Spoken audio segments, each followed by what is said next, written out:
हमारे साथ दो सहयोगी जुड़ चुके हैं ज्यादा जानकारी के लिए और सीधे ग्राउंड जीरो पर लिए चलेंगे। संदेश खली, अनिर्बान हमारे साथ हमारे सहयोगी जुड़े हुए और दिल्ली से हिमांशु मिश्रा भी जुड़ चुके हैं। लेकिन अनिर्बान, पहले आपके पास आएंगे। ये तो आपकी भी उपलब्धि है, आज तक की उपलब्धि है कि संदेश खली में पहुंच गए, क्योंकि सबको तो जाने दिया ही नहीं जा रहा है। क्या भी हालात हैं, लोग क्या कह रहे हैं, महिलाएं क्या कह रही हैं, और सियासत तो हम देख ही रहे हैं। देखिए, एकदम जो है कि हम लोग यहाँ पे 2 दिन से ग्राउंड जीरो पे ढूंढ रहे हैं और जैसे कि जितने भी हमें यहाँ पे विक्टिम्स मिले हो, जितने भी हमें महिलाएं मिले हो, सबकी एक बात है कि उनके आंखों में अगर देखा जाए तो उनके आंख तो ढका हुआ नहीं है, सारे मुंह ढका हुआ है, लेकिन आंख में खौफ है। और ये जो खौफ है ये पूरी बड़ी बहुत सारे सालों से चलती आ रही है, जो कि शेख शाहजहां के अगेंस्ट में कोई कह रहा है, कोई कह रहा है शिबू हाजरा के अगेंस्ट में, कोई कह रहा है उत्तम सरदार के अगेंस्ट में, जो कि तृणमूल कांग्रेस के लोकल लीडर्स यहाँ पे है। और अभी जो कहना है विरोधियों की, जो प्रश्न बार बार उठना शुरू कर रहा है कि विरोधियों को, विरोधी नेताओं को, विरोधी नेत्रियों को क्यों संदेश खाली आने दिया नहीं जा रहा है। इस बात की जो बड़ी जो एक प्रश्न है, वो प्रश्न सबसे बड़ी है कि क्यों आने नहीं दिया जा रहा है। अगर ममता बनर्जी और तृणमूल कांग्रेस की तरफ से यह कहा जा रहा है कि कुछ तनाव नहीं है, तो इतने सारे जो हमारे ग्राउंड रिपोर्ट्स बने हैं उनमें सब उभर के आ रहे हैं कि बहुत सारे ये तनाव की चित्र, जो डर की चित्र, वो सारे उभर के आ रहे हैं। साथ में इस वक्त जो है कि ममता बनर्जी या तृणमूल कांग्रेस गवर्नमेंट की तरफ से यह बताया जा रहा है कि यहाँ पे कुछ नहीं है और यहाँ पे विरोधी की आने की कोई जरूरत नहीं है। लेकिन इस वक्त जो है कि न्याय की मांग है, और ये जो न्याय की मांग है उनमें जो है यहाँ की जो पब्लिक है, आम जनता है, वो सारे फ्रस्ट्रेटेड हो चुके हैं। वो कह रहे हैं कि इतने सारे सालों की जो लड़ाई है वो हमें इतना डरा हुआ था कि इतने दिनों से हम लोग ये जो न्याय की विचार है वो चाहने नहीं गए, लेकिन जब से ईडी की टीम घुसी और ईडी जैसे शाहजहां की घर रेड करने के लिए गए, तब से उनके ऊपर एक साहस आए और वो साहस जुटा के सारे जो नारियां है, यहाँ की जो गांव की जो नारियां है, सारे मिलके एक साथ एकजुट होके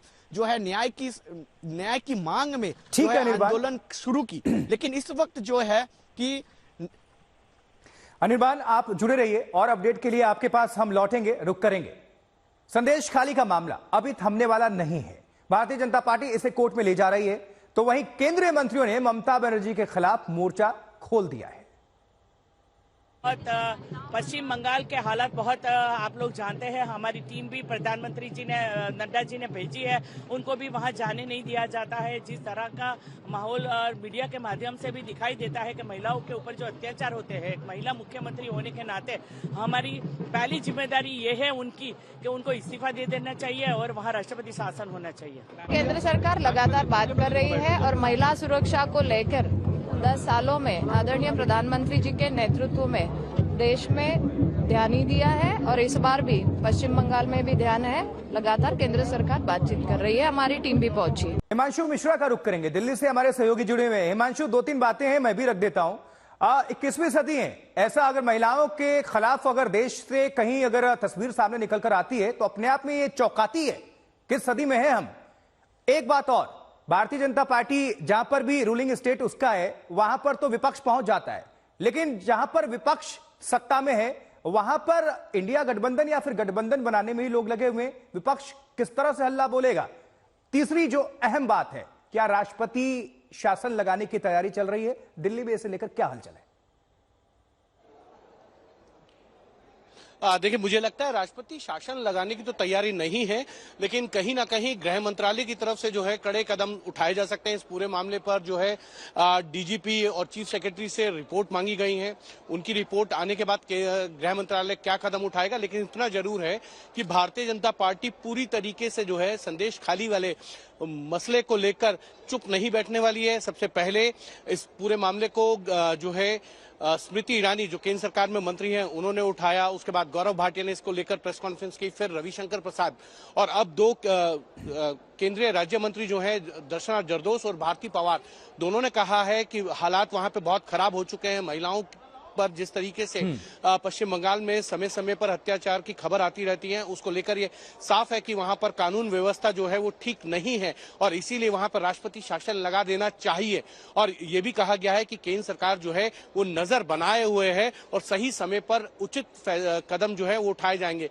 लेकिन राष्ट्रपति शासन लगाने की जो प्रक्रिया है वो बहुत लंबी होती है और उस पर राज्यपाल की तरफ से भी जो है सिफारिश आती है और फिर केंद्र सरकार जो है सभी चीजों का एक तरीके से देखने के बाद, राष्ट्रपति शासन की सिफारिश की के बाद ही राष्ट्रपति शासन लगाने की देखिए, मुझे लगता है राष्ट्रपति शासन आज के दौर में लगाना बहुत मुश्किल है और भारतीय जनता पार्टी भी बिल्कुल नहीं चाहेगी कि राष्ट्रपति शासन लगाया जाए और वो भी तब जब लोकसभा चुनाव हो और चुनाव से पहले अगर राष्ट्रपति शासन लगाया जाएगा तो कहीं ना कहीं भारतीय जनता पार्टी को ये लगता है कि सिंपैथी जो है वो ममता बनर्जी ले सकती है और राष्ट्रपति शासन लगाने की मांग भारतीय जनता पार्टी की तरफ से इस संदेश खाली ही नहीं, इससे पहले भी कई जब इस तरीके के मामले आए महिलाओं पर अत्याचार के तब उठाए गए हैं और केंद्रीय गृह मंत्रालय ने समय समय पर रिपोर्ट। ठीक है हिमांशु, नजर बनाकर रखिएगा। आपका हम दोबारा रुख करेंगे। अनिर्बान, आपका भी धन्यवाद। हिमांशु, आपका भी धन्यवाद। संदेश खलीकान को लेकर भारतीय जनता पार्टी और कांग्रेस दोनों पश्चिम बंगाल सरकार पर हमलावर हैं।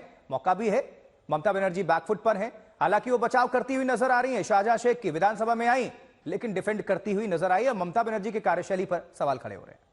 अंदर जाने में उनको लगता है कि कोई दूसरी राज खुल जाएगी, इसलिए डर के मारे रुकते हैं। ये अधिकार की बाहर काम करते हैं। हम कानून दिखाते हैं फिर भी वो नहीं मानने के लिए तैयार है। ये सरासर तानाशाही है और क्या। देखा गया है कि गांव की महिलाएं जो है वो पुलिस से ही डर रही है और पुलिस से इसलिए डर रही है कि पुलिस और मिली भगत सत्तारूढ़ पार्टी की जो क्रिमिनल सब मिलके ये इनके ऊपर अत्याचार कर रही है। आज से नहीं, महीनों से, वर्षों से ये चल रहा है ये सिलसिला। इसलिए पुलिस को ये यकीन नहीं करते, ये जानते हैं कि पुलिस सत्तारूढ़ पार्टी से मिली भगत सब काम करती है, सब अत्याचार कर रही है। बंगाल में लॉ एंड ऑर्डर पूरी तरह से कोलैप्स्ड हो चुका है और सबसे बड़ा जो विषय है, बंगाल पे एक जो मुख्यमंत्री महिला होते हुए आज इस तरह से महिला के ऊपर जो है टॉर्चर हो रहा है और माननीय मुख्यमंत्री म्यूट स्पेक्टेटर की तरह चुपचाप बैठे हुए हैं। मुझे लगता है इससे बड़ा शर्म की बात हो ही नहीं सकता। बंगाल में पूरी तरह से जो है यहाँ पर लॉ एंड ऑर्डर जो है ये पूरी तरह से कोलैप्स्ड हो चुका है और मैं ये कहना चाहूँगा कि इस समय में बहुत गंभीरता से सोचना चाहिए और जो है पुलिस प्रशासन को सटीक जो है निर्णय लेना चाहिए और सटीक तरह से काम करना चाहिए। जनता सत्ता की चाबी इसलिए सौंपती है कि आप न्याय कर सके जनता के साथ, महिलाओं के साथ, अपने नागरिकों के साथ। लेकिन जब न्याय ना हो पाए तो जनता कहां जाए? सवाल तमाम है, जवाब फिलहाल नहीं।